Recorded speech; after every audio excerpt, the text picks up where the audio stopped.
Hello बच्चों। तो कैसे हो आप सब? आई होप आप बहुत अच्छे होंगे। वेलकम टू आपका अपना चैनल, बहुत amazing channel, atom to life.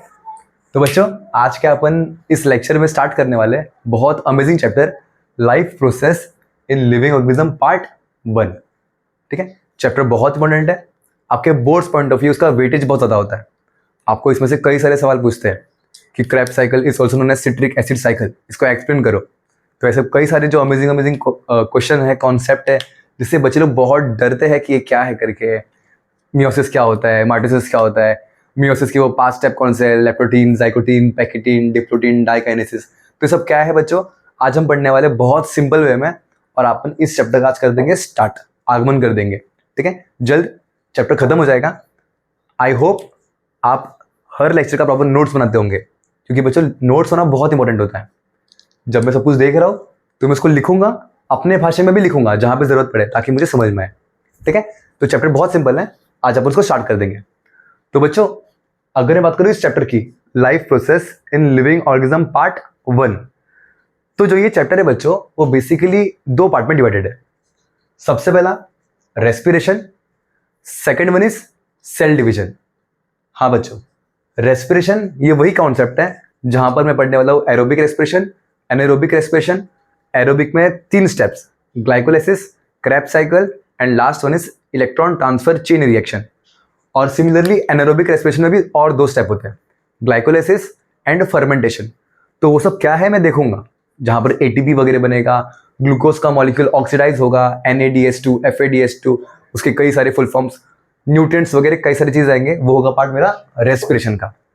Respiration बच्चों आपके पूरे चैप्टर का बहुत हैवी पार्ट है। लगभग 75 से 80% जो पार्ट है आपका टेक्स्ट बुक का, वो रेस्पिरेशन से ही भरा हुआ है इस चैप्टर में।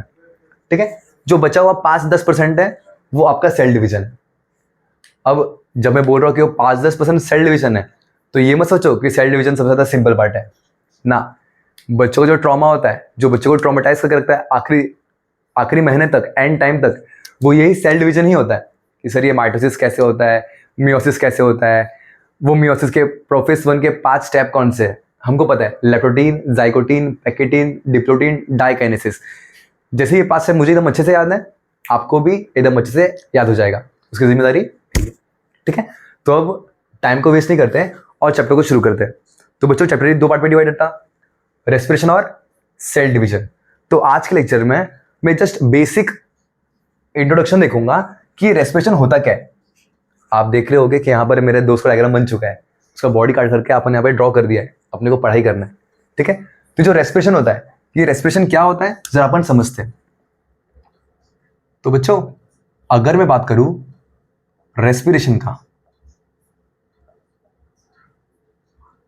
तो ये रेस्पिरेशन होता क्या है। जब भी मैं कोई भी क्लास में पढ़ाता हूं और पूछता हूं कि रेस्पिरेशन क्या होता है, तो बच्चों का हमेशा एक ही जवाब होता है कि सर जब मैं सांस लेता हूं और सांस छोड़ता हूं उसको हम कहते हैं रेस्पिरेशन। पर नहीं बच्चों, हमको पता होना चाहिए कि श्वास लेना और श्वास छोड़ना ये रेस्पिरेशन नहीं होता, ये रेस्पिरेशन का बस एक पार्ट है। सांस लेने सांस छोड़ने को अपन कहते हैं ब्रीदिंग। क्या बोलते हैं बच्चों? ब्रीदिंग। तो ब्रीदिंग और रेस्पिरेशन सेम नहीं है। ब्रीदिंग का मतलब होता है सांस लेना सांस छोड़ना। तो सर रेस्पिरेशन क्या होता है? रेस्पिरेशन का बेसिक मतलब होता है कि मैं जो भी सांस ले रहा हूं और सांस छोड़ रहा हूं, जो भी सांस मैं ले रहा हूं, एयर जो भी मैं ले रहा हूं, उसमें मिनिमम ऑक्सीजन, और मैं जो भी खाना खा रहा हूं, फूड, उस फूड में भी बहुत सारे न्यूट्रिएंट्स होते हैं। तो उसमें जो मोस्ट इंपॉर्टेंट न्यूट्रिएंट है वो है ग्लूकोज। तो मैं जो भी सांस ले रहा हूं, जो भी खाना खा रहा हूं, इसका इस्तेमाल करके मैं अपने बॉडी में एनर्जी कैसे बनाता हूं सेल के अंदर, इस प्रोसेस को अपन बोलते हैं रेस्पिरेशन। तो रेस्पिरेशन का बेसिक मतलब ये नहीं है कि हम सांस ले रहे और सांस छोड़ रहे। रेस्पिरेशन का मतलब होता है कि मैं जो भी सांस लिया और जो भी खाना खाया, मतलब बेसिकली फूड, और जो भी मैंने सांस लिया मतलब एयर, इस फूड और एयर का इस्तेमाल करके मेरा बॉडी एनर्जी कैसे बनाता है, इस प्रोसेस को अपन बोलते हैं रेस्पिरेशन। तो रेस्पिरेशन इज अ प्रोसेस जहां पर हमारा बॉडी एनर्जी बनाता है।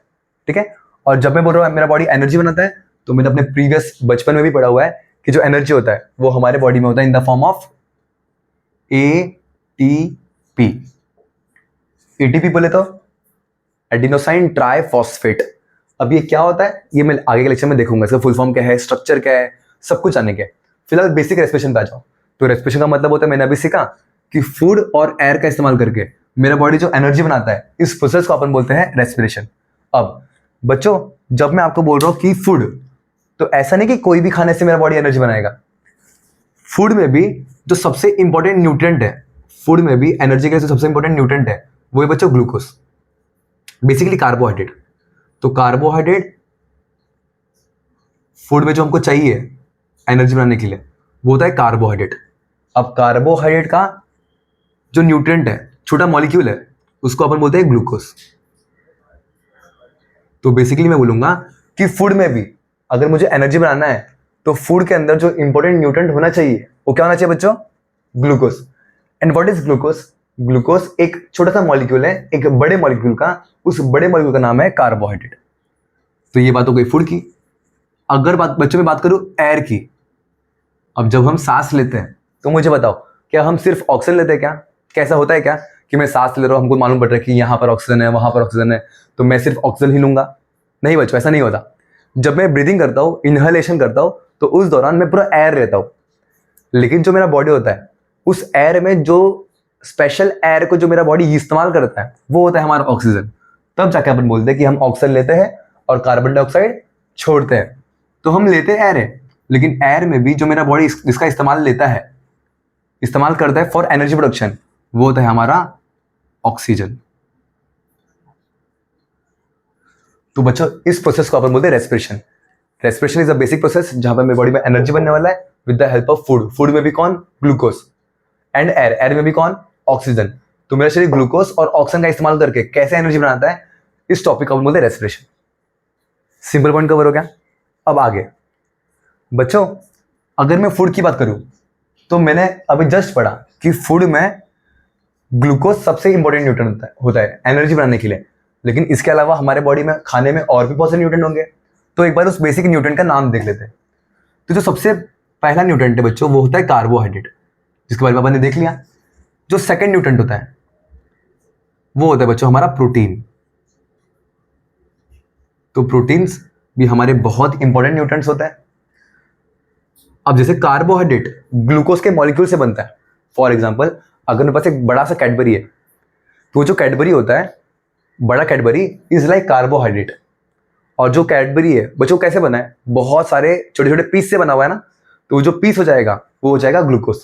तो जब बहुत सारे ग्लूकोज जुड़ते हैं तब जाके बनता है मेरा कार्बोहाइड्रेट। Simple point. सिमिलरली, जब बहुत सारे, पढ़ो इसको क्या लिखा है, जब बहुत सारे अमीनो एसिड्स जुड़ते हैं तब जाके बनता है मेरे बॉडी में एक प्रोटीन। तो वो जो बड़ा सा कैडबरी था वो मेरा प्रोटीन है, और जो उसके छोटे छोटे मॉलिक्यूल्स हैं, पीसेस हैं, वो हो जाएंगे मेरे अमीनो एसिड। तो सबसे पहला important nutrient is carbohydrate, second one is protein. जो थर्ड इंपॉर्टेंट न्यूट्रिएंट है वो होता है बच्चों हमारे बॉडी में लिपिड्स। अब लिपिड्स क्या होता है? लिपिड्स का बेसिक मतलब होता है फैट्स। जैसे कार्बोहाइड्रेट, प्रोटीन, ये कोई ना कोई मॉलिक्यूल से बन रहा था, तो वैसे ही लिपिड्स और फैट भी बनेगा ना बच्चों। तो लिपिड और फैट जो मॉलिक्यूल से बनता है उसको अपन बोलते हैं फैटी एसिड्स और ग्लिसरॉल। ये इस दो मॉलिक्यूल से हमारा लिपिड्स या तो फैट्स बनता है। ठीक है, तो ये भी हमारे कुछ बेसिक से इंपॉर्टेंट न्यूट्रिएंट हो गए। इसके अलावा हमारे बॉडी में होता है फाइबर। फाइबर बहुत इंपॉर्टेंट न्यूट्रिएंट है, एग्जाम में पूछते भी है। अगला वन इज वाइटामिन्स, ये भी इंपॉर्टेंट न्यूट्रिएंट है। And water. तो बच्चों, ये सारे कुछ होते हैं हमारे खाने में बहुत इंपॉर्टेंट न्यूट्रिएंट। ठीक है, चैप्टर में जो मैं मेन पढ़ूंगा वो क्या होगा बच्चों? ग्लूकोज। क्योंकि इस ग्लूकोज का इस्तेमाल करके और इस ऑक्सीजन का इस्तेमाल करके मेरा बॉडी क्या बनाने वाला है? एनर्जी। ये सभी पढ़ना है, पर मेन मेरा ग्लूकोज होगा। क्या इतने पार्ट क्लियर हो गया? पक्का? फटाफट लिखते रहो। ठीक है, तो ये बात हो गई मेरी बेसिक रेस्पिरेशन की। अब बच्चों, मेरा तुम्हें सवाल ये है कि मेरे बॉडी में, जब मैं बोल रहा हूँ कि मेरा बॉडी एनर्जी बनाता है, मेरे बॉडी में एनर्जी क्या होता है? एटीपी होता है, एडेनोसाइन ट्राई फॉस्फेट। तो अगर मेरे बॉडी में एनर्जी एटीपी है, एडेनोसाइन ट्राई फॉस्फेट, तो बच्चों मैंने बचपन से पढ़ा है कि जो मेरा एटीपी होता है जो मेरा एटीपी होता है, वो एटीपी बच्चों मेरे बॉडी में कहाँ बनता है? तो एटीपी मेरे बॉडी में बनता है हमारे माइटोकॉन्ड्रिया में। मेरे बॉडी में एनर्जी कौन बनाता है? माइटोकॉन्ड्रिया ना बच्चों। हमने बचपन से पढ़ा है mitochondria is also known as power house of a cell. क्यों power house of a cell? क्योंकि ये एनर्जी बना रहा है, पावर हमको दे रहा है, दैट इज एटीपी बना रहा है। अब एटीपी मेरे माइटोकॉन्ड्रिया में बन रहा है। माइटोकॉन्ड्रिया कहाँ होता है? माइटोकॉन्ड्रिया होता है बच्चों हमारे सेल के अंदर। तो अगर मैं बेसिक बात करूं कि मुझे एनर्जी बनाना है, एटीपी कहाँ बनता है? माइटोकॉन्ड्रिया। माइटोकॉन्ड्रिया कहाँ पर है? सेल के अंदर। इसका मतलब जो मेरे बॉडी में एनर्जी है, एनर्जी मेरा सेल बनाने वाला है। और मैंने अभी जस्ट पढ़ा कि एनर्जी बनाने के लिए मुझे क्या क्या चाहिए? फूड और एयर, फूड और एयर, फूड और एयर। इसका मतलब ये जो फूड और एयर है, फूड प्लस एयर, एनर्जी बनाने के लिए ये बच्चों कैसे ना कैसे करके हमारे सेल तक आना चाहिए। सिंपल पॉइंट हो गया कि अगर जो एनर्जी है बच्चों, एनर्जी बनाने के लिए अगर फूड और एयर चाहिए, और एनर्जी अगर मेरे माइटोकॉन्ड्रिया में बनता है जो कि मेरे सेल के अंदर है, तो ये जो फूड और ऑक्सीजन वगैरह है, एयर वगैरह है, ये सब बच्चों मेरे सेल तक पहुंचना चाहिए ना। तो मेरे मन में एक डाउट आता है, जब मैं छोटा था तो मेरे मन में डाउट आया था। डाउट कुछ ऐसा है कि सर जो ये फूड और एयर है, जो ये न्यूट्रन वगैरह है, एयर तो मैं नाक से लेता हूं अंदर लंग्स तक, जो मैं खाना खा रहा हूँ फूड, वो तो मैं मुंह से खा रहा हूँ, मेरे स्टमक में जा रहा है। तो वो जो न्यूट्रंट्स वगैरह है, जो ऑक्सीजन वगैरह है, ये मेरे सेल तक मुझे मिलते कैसे, पहुंचते कैसे? तो बच्चों ये जो डायग्राम है, ये डायग्राम मैंने वही समझाने के लिए यहाँ पे ड्रॉ किया। आपके एग्जाम में खैर आपको डायग्राम ड्रॉ करने के लिए नहीं कहते, आपको बस बोलते कि यहाँ का आप नेमिंग फुलफिल करो, ठीक है। आप इसका नेमिंग देखेंगे, बहुत सिंपल है। पर आपको समझ में आ रहा है मैं पढ़ा क्या रहा हूँ? आपको अब ये पढ़ना है कि ये जो फूड और ऑक्सीजन है, ग्लूकोज और ऑक्सीजन, फूड और एयर, ये मेरे सेल तक पहुंच कैसे रहा है? ऐसा क्या हो रहा है कि मैं खाना मुंह से खा रहा हूँ, मेरे पेट में जा रहा है और वो मेरे बॉडी के हर सेल तक पहुंच पा रहा है, मेरे पैर के सेल, मेरे ब्रेन के सेल, हर जगह पे पहुंच पा रहा है। तो मुझे कुछ पार्ट पढ़ना है, ठीक है। तो बच्चों सबसे पहले अपन देखते हैं कि जो एयर है ये मेरे बॉडी में कैसे आता है। तो मैं अपना टॉपिक डाल देता हूं, फॉर एयर, कि मेरे बॉडी में ये एयर कैसे आ रहा है, दैट इज फॉर ऑक्सीजन।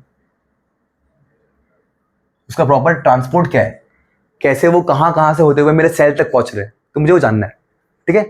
तो बच्चों यहां पे आने से पहले अपन एक बार इसका नेमिंग देख लेते हैं, ठीक है। नेमिंग अपने पास रहेगा तो अपन इजी वे में उसको बोल के अपन देख लेंगे कि कैसे वो हमारे सेल तक आ पा रहा है, ठीक है। तो सबसे पहले ह्यूमन बॉडी है। ह्यूमन बॉडी में जो सबसे पहला ओपनिंग है, आपको दिख रही है हमारे नाक का ओपनिंग, इस ओपनिंग को बच्चों अपन बोलते हैं नॉस्ट्रिल्स। क्या बोलते हैं बच्चों? नॉस्ट्रिल्स। तो सबसे पहला ओपनिंग इज नॉस्ट्रिल्स। अब सिमिलरली हमारे माउथ के पास भी एक ओपनिंग होगा, माउथ वाला ओपनिंग, तो अपन इस ओपनिंग को बोलेंगे माउथ। सॉरी इतना जगह को छोड़ा, अपन इसको माउथ बोलेंगे। माउथ का एक और नाम है, माउथ को हाईफाई बायोलॉजी में अपन बक्कल कैविटी भी बोल सकते हैं, बक्कल कैविटी। तो माउथ या तो बक्कल कैविटी, बक्कल कैविटी को ही अपन ओरल कैविटी भी बोल सकते हैं। तो मैं यहाँ पे लिख देता हूं कि इसी को अपन ओरल कैविटी बोलते हैं। तुमने वो ऐड देखा है बच्चों? सर कौन सा? अरे कि क्या तुम्हारे दांतों में तकलीफ है, ये लगाओ वो लगाओ। तो वहां पे बहुत सारे होते हैं ना, ओरल बी, ओरल सेंसोडाइन।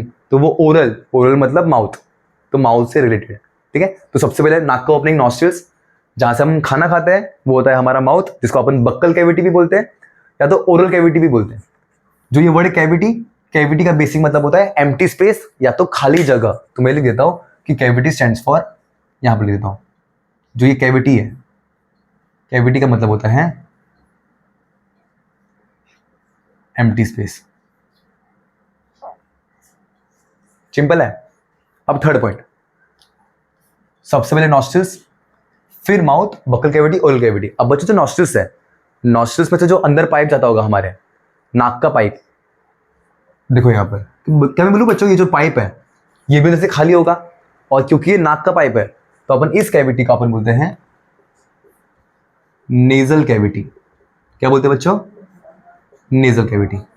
तो सबसे पहले नॉस्ट्रिल्स, अंदर की तरफ नेजल कैविटी, नीचे की तरफ mouth, that is buccal cavity. अब ध्यान से देखो, जो मेरा नेजल कैविटी है, ये जो पाइप है नाक का पाइप, और जो मेरा माउथ का पाइप है ये आ रहा है, मिल रहा है और एक कॉमन पाइप बना रहा है, नीचे की तरफ दोनों मिलके एक कॉमन पाइप बना रहे हैं। तो बच्चों ये जो पाइप है, कॉमन पाइप, जहां पे नेजल कैविटी और बकल कैविटी मिल रहे हैं, इस पाइप को अपन बोलते हैं फेरिंग्स। क्या बोलते हैं बच्चों? फेरिंग्स। तो याद रखो, nostrils, buccal cavity, nasal cavity, तो ये दोनों आपस में ऐसा मिले और जो ये कॉमन पाइप बनाया इसको हम कहते हैं फेरिंग्स। खास बात ये बच्चों कि जो हमारा फेरिंग्स होता है, फेरिंग्स के ऊपर एक स्वोलन स्ट्रक्चर होता है, एक सूजा हुआ पार्ट होता है गले में। हम सबने देखा हुआ है, ये मेल को स्पेशली होता है, देखो हमारे पास भी है, ये मेल को स्पेशली होता है, फीमेल को उतना बाहर आया हुआ नहीं होता। ठीक है, तो ये जो पार्ट है यहाँ पर जो मूव भी हो सकता है, इस पार्ट को अपन बोलते हैं लैरिंग्स। क्या बोलते हैं बच्चों? लैरिंग्स। लैरिंग्स ये वही पार्ट है जिससे हमारे शरीर में आवाज क्रिएट होता है, हम आवाज से बोल पाते हैं, हम बोल पाते हैं जिससे। ठीक है, तो लैरिंग्स को अपन बोलते हैं इजी वे में साउंड बॉक्स, या तो अपन इसको वॉइस बॉक्स भी बोल सकते हैं। क्या इतना पार्ट क्लियर हो गया? तो nostrils, nasal cavity, mouth, buccal cavity मिलके कॉमन पाइप बनाया फेरिंग्स। फेरिंग्स के ऊपर there is a swollen structure known as larynx. This pharynx आगे चल के जो पाइप होता है फेरिंग्स, एक कॉमन पाइप, ये दो पार्ट में डिवाइड हो जाता है। ठीक है, जो ऐसा पाइप है जो पीछे जा रहा है, इस पीछे वाले पाइप को अपन बोलते हैं ईसोफेगस। क्या बोलते हैं बच्चों? ईसोफेगस। और ऐसा पाइप जो टूटने के बाद एक चला गया पीछे की तरफ, एक चला गया आगे की तरफ, तो जो पाइप आगे की तरफ जा रहा है हमारे लंग्स के करीब, उस पाइप का नाम है ट्रैकिया।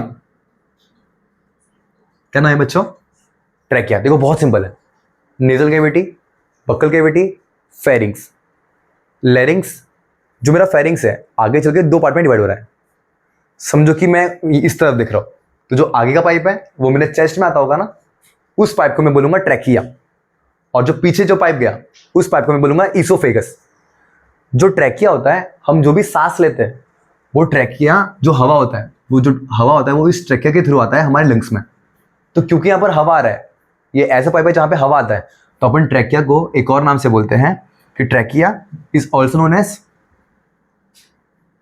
Wind pipe. क्या बोलते हैं बच्चों? Trachea is also known as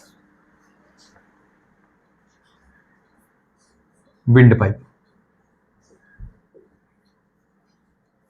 अगर बच्चों मैं ईसोफेगस की बात करूं, तो ईसोफेगस एक ऐसा पाइप होता है जो खाने को लेके आता है हमारे स्टमक तक।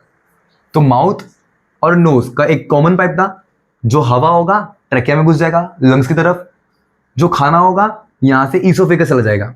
तो ईसोफेगस खाना वाला पाइप है, तो अपन इसको बोलते हैं कि बच्चों ये कौन सा पाइप है? तो ये है food pipe. Oesophagus is food pipe.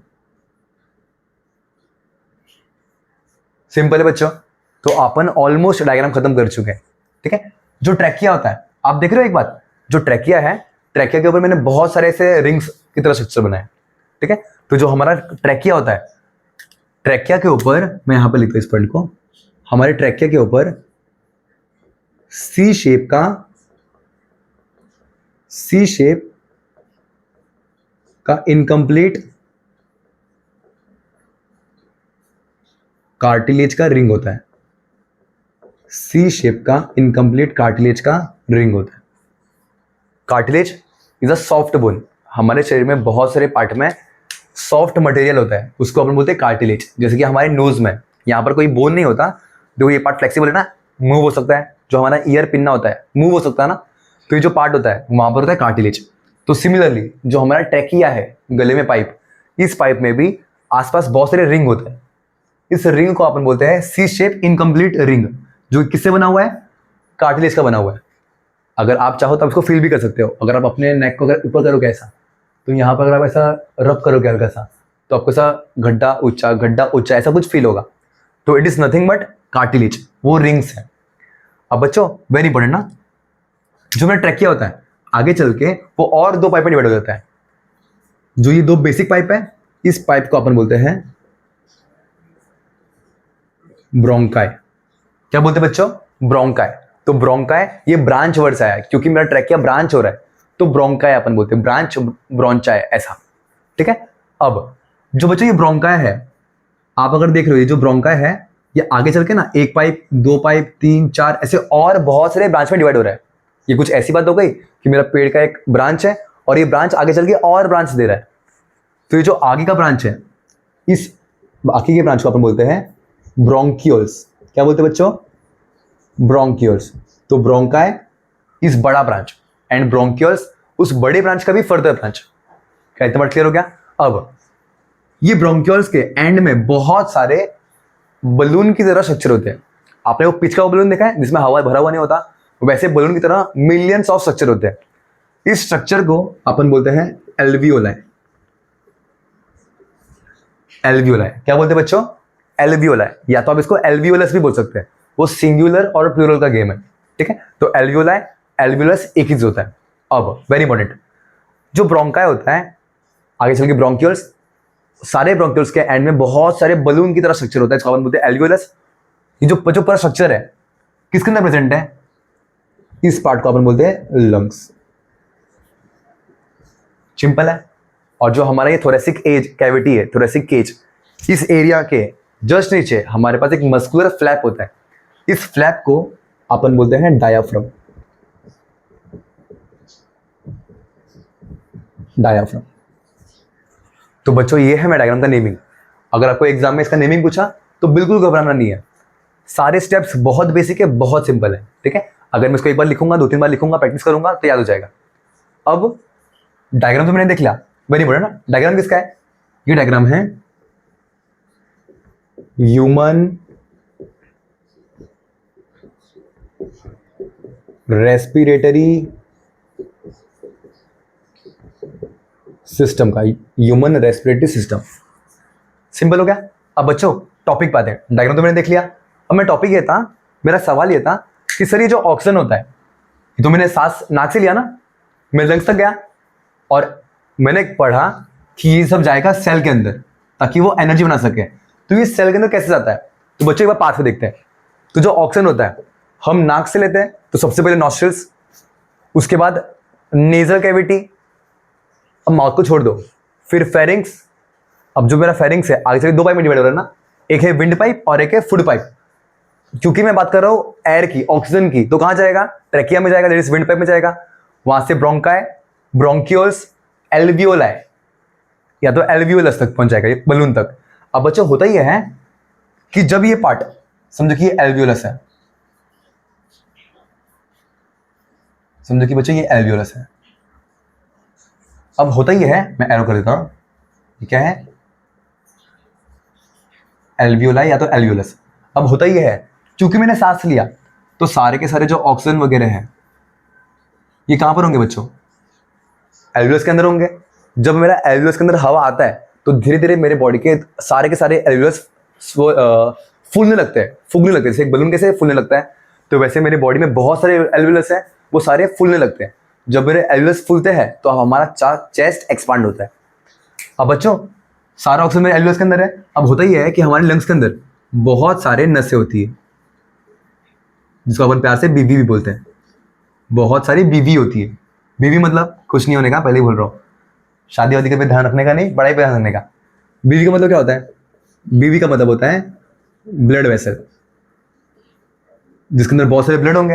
अब होता ही है कि ब्लड के अंदर ना बच्चों बहुत सारे सेल्स होते हैं। तो एक होता है RBC, WBC, platelets, similarly RBC, WBC, platelets, ऐसे कई सारे सेल्स होते हैं। हमको पता है कि ब्लड के अंदर 3 सेल होते हैं, आरबीसी, डब्ल्यूबीसी और प्लेटलेट्स। तो होता ही है कि जितने भी ऑक्सीजन है, इन सारे ऑक्सीजन को मेरा आरबीसी कैरी कर लेता है। सारे ऑक्सीजन आ जाएंगे मेरे आरबीसी के पास। यहाँ पर भी आरबीसी होगा, सेम ऑक्सीजन आरबीसी के पास पहुंच गए। ऐसे करते करते बच्चों जितना भी ऑक्सीजन वगैरह है मेरे लंग्स के पास, वो सब आ जाएंगे मेरे ब्लड में। अब होता ही है कि जो ब्लड है, मुझे बताओ, क्योंकि इस ब्लड ने ऑक्सीजन लिया हुआ है तो क्या ये जो ब्लड है उसके पास बहुत सारे ऑक्सीजन पड़े होंगे।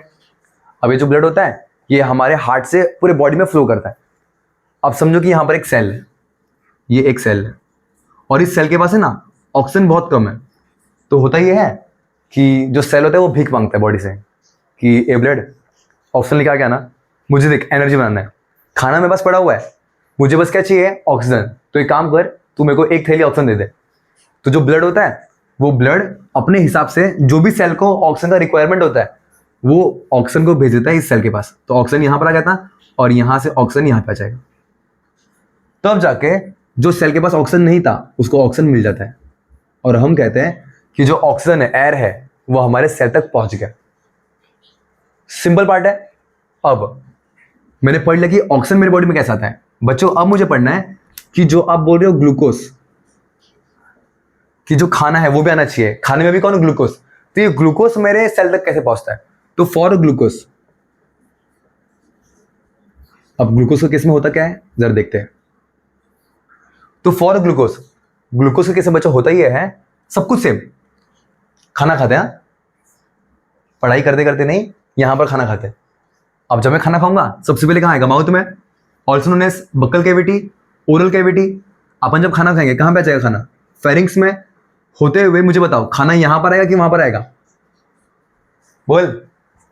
वेरी गुड, खाना यहां पर जाएगा इसोफेगस में। अब होता ही है कि जो ये पाइप है इसोफेगस, ये इसोफेगस नीचे आता है और यहां पर होता है हमारा स्टमक। क्या होता है बच्चों, स्टमक। तो मैं ना यहां पर ड्रॉ करता हूं स्टमक को। तो बेसिकली फॉर ग्लूकोज हो क्या रहा है, हो ये रहा है कि जो मेरा इसोफेगस था वो ओपन हो रहा है स्टमक में।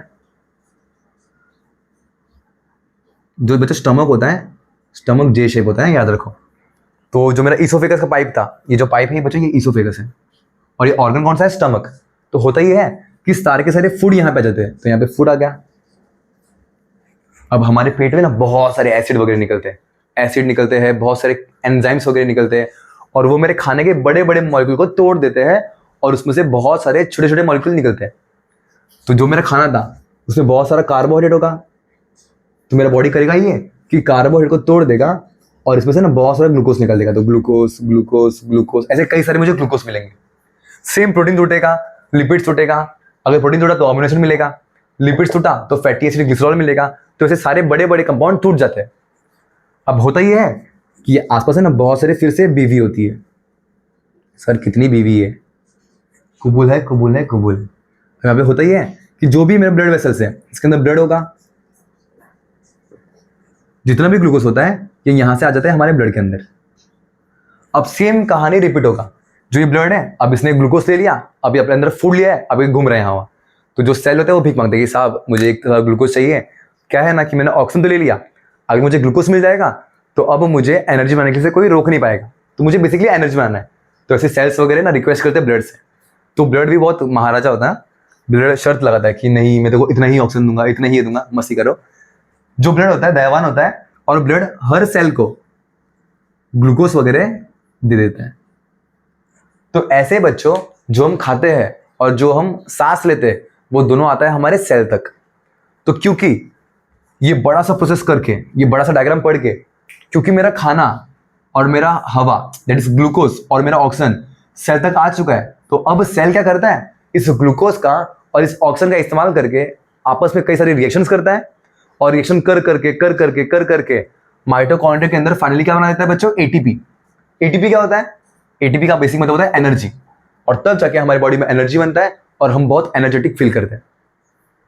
मैं तुमको लेक्चर ले रहा हूं, आप बैठ के लेक्चर देख रहे हो, आप बाहर खेल के आओगे, अभी तो नहीं खेलोगे, बारिश हो रही है, तो इसे बहुत सारी चीज़ होंगे। तो बच्चों ये सारे जो चीज़ होते हैं, बहुत सारी एक्टिविटी, इसको करने के लिए हमको कई सारे एनर्जी चाहिए होते हैं। तो ये एनर्जी हमको ऐसे मेरे बॉडी में मिलता है, ऐसे मैं उसको बनाता हूँ, क्रिएट करता हूँ। क्या इतना पार्ट क्लियर हो गया? तो आज मैंने कुछ बहुत हार्ड नहीं पढ़ा, खाली मैंने पढ़ा कि चैप्टर है क्या। तो चैप्टर 2 पार्ट में डिवाइडेड है, रेस्पिरेशन, सेल डिवीजन। रेस्पिरेशन का बेसिक मतलब क्या होता है, उसका ये मतलब होता है कि मैं ग्लूकोज और ऑक्सीजन का इस्तेमाल करके कैसे एनर्जी बनाऊंगा। एनर्जी मतलब एटीपी कहाँ बनता है, सेल के अंदर। अब सेल के अंदर अगर एनर्जी बनाना है तो जो खाना और ऑक्सीजन होगा, ग्लूकोज और ऑक्सीजन को सेल में लाना पड़ेगा। तो कैसे लाऊंगा, तो मैंने देखा कि ऑक्सीजन सेल के अंदर कैसे आता है, ग्लूकोज सेल के अंदर कैसे आता है। अब जब ग्लूकोज और ऑक्सीजन सेल के अंदर आ चुके तो वो आपस में क्या करेंगे, कैसे एनर्जी बनाएंगे, ये प्रोसेस में देखूंगा अपने अगले लेक्चर में। कहते बात क्लियर हो गया? तो आज के लिए अपन इस बेसिक पे ही रोक देते हैं, ज्यादा कॉम्प्लेक्स नहीं करते हैं। धीरे धीरे मैं लेक्चर देखूंगा और सारे के सारे पार्ट्स क्लियर कर दूंगा। कहते बात क्लियर हो गया? एक और चीज आपको कुछ मैं कनेक्ट कराता हूँ। आपको पता है बच्चों, जब हम बचपन में दोपहर में खेला कर देते हैं धूप में, तो उस टाइम पे जो हमारे सूरज देवता होते हैं, सूरज देवता, सन जो हमारे सन होते हैं, आपने वो ऐड देखा ना, स्ट्रॉ लगा देता है हमारे सर के ऊपर, तो वैसे वो स्ट्रॉ लगा के हमारे शरीर का सारा न्यूट्रिएंट्स वगैरह, हमारे पानी, हमको डिहाइड्रेशन करा देते हैं, जिसके से हमको चक्कर आता है, हमारा एनर्जी खत्म हो जाता है, हम गिर जाते हैं। अब इस केस में क्या होता है बच्चों, इस केस में ऑफकोर्स होता ही है कि मम्मी आती है और ग्लूकॉन डी लेके आती है, ये लो ग्लूकॉन डी, 1 चम्मच 2 चम्मच ऐसा पियो। या तो जब हम डॉक्टर के पास जाते हैं तो डॉक्टर हमको ग्लूकोज चढ़ाते हैं। तो ये ग्लूकॉन डी ग्लूकोज से सब क्यों आ रहा है? लॉजिक देखो, जब सन वगैरह होता है तो हमारे बॉडी में से जो भी एनर्जी होता है बहुत जल्दी खत्म हो जाता है।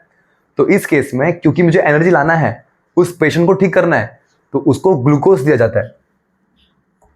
वो सांस तो ले रहा है तो उसको ऑक्सीजन तो मिल रहा है, पर उसको ग्लूकोज मिलना चाहिए ना मेन। तो अपन उसको बाहर से या तो ग्लूकोज चढ़ाते हैं डॉक्टर, या तो उसको बहुत सारे पाउडर वगैरह से ग्लूकोज दिया जाता है। और जब उसको ग्लूकोज मिलता है तो तुरंत उसके एब्स मसल्स वगैरह बाहर आ जाते हैं, बेसिकली उसको एनर्जी मिल जाता है और वो एकदम तंदुरुस्त रहता है। कहते बात क्लियर है? तो इसीलिए अपन ने देखा कि ग्लूकोज इंपॉर्टेंट होता है फॉर एनर्जी प्रोडक्शन।